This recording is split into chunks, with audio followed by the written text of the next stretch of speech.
আগামীতে অল্প সময়ের মধ্যে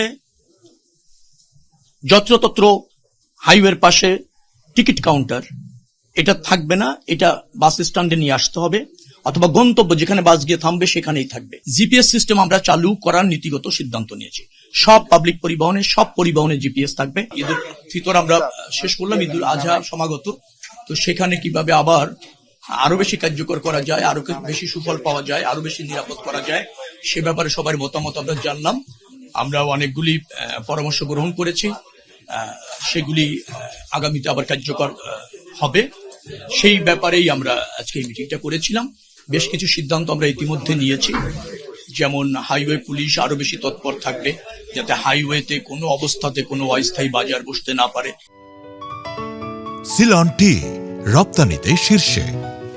আমরা গতবার সিদ্ধান্ত নিয়েছিলাম ট্রাক, লরি এবং কাভার্ড ভ্যান ঈদের আগের 3 দিন এবং ঈদের পরে 3 দিন রাস্তায় চলবে না, কিন্তু আমরা দেখতে পেয়েছি যে ট্রাকগুলি এসেছে, নিয়ন্ত্রণ করা যায়নি, যার ফলে কিছুটা হলেও ঢাকা যমুনার যে ব্রিজ সেখানে একটু যানজট হয়েছিল, স্থবির হয়নি, যান চলাচল অব্যাহত ছিল। অন্যান্য হাইওয়ে ধরুন ঢাকা খুলনা, ঢাকা চিটাগাং, ঢাকা বরিশাল, ঢাকা আরিচা, এই ওয়েগুলি বেশ স্মুথলি গাড়ি গিয়েছে।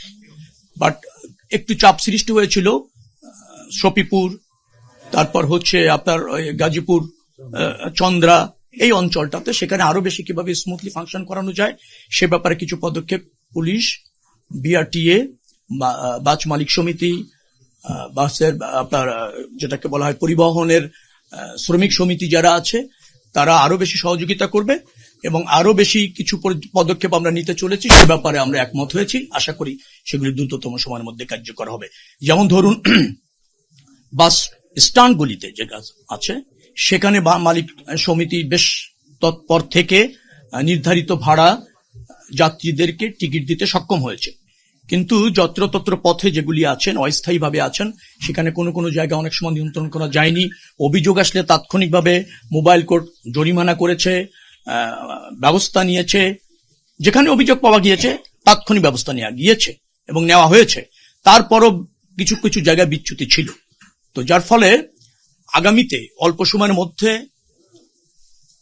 যত্রতত্র হাইওয়ের পাশে টিকিট কাউন্টার এটা থাকবে না, এটা বাস স্ট্যান্ডে নিয়ে আসতে হবে, অথবা গন্তব্য যেখানে বাস গিয়ে থামবে সেখানেই থাকবে। যত্রতত্র হাইওয়েতে থাকবে না, সেটা একটা নীতিগত সিদ্ধান্ত ইতিমধ্যে আমরা নিয়েছি। আমরা ফেরিতে গাড়ি ওঠার সময় অবশ্যই শতভাগ যাত্রী নামিয়ে নিশ্চিত করে ফেরিতে উঠতে হবে। ওখানে একটা ব্যারিয়ারের কথা বলা হয়েছে, ব্যারিয়ার থাকবে, যদিও ওইটা একটু কৌশলগতভাবে সমস্যা আছে, তো তারপরও আমরা ব্যারিয়ার থাকবে এবং বিআরটিএ এবং ধরেন মালিক সমিতি তারা নিশ্চিত করছে যে যাত্রী সম্পূর্ণ নামিয়ে গাড়ি ফেরিতে উঠতে হবে। এরকম বেশ কিছু সিদ্ধান্ত নিয়েছি, কার্যকর হবে। আরেকটা জিনিস জিপিএস, সবচেয়ে ইম্পর্টেন্ট, যেটা আমি ভুলে গিয়েছি, জিপিএস সিস্টেম আমরা চালু করার নীতিগত সিদ্ধান্ত নিয়েছি। সব পাবলিক পরিবহনে, সব পরিবহনে জিপিএস থাকবে, তাহলে দেখবেন যে নিয়ন্ত্রণ আরো বেশি সম্ভব হবে। স্পিড নিয়ন্ত্রণ করা যাবে, গাড়ির অবস্থান নিয়ন্ত্রণ করা যাবে, কে ট্রাফিক রুল মানছে না নিয়ন্ত্রণ করা যাবে, কে মাঝপথ থেকে ঘুরিয়ে যাত্রী নিয়ে চলে যাচ্ছে মানে টিকিট ছাড়াই ইসের মধ্যে আর কি, যাত্রীদেরকে তুলে তার ইচ্ছা মতো ভাড়া নিয়ে চলে যাচ্ছে গন্তব্যে, সেগুলো নিয়ন্ত্রণ করা সম্ভব হবে।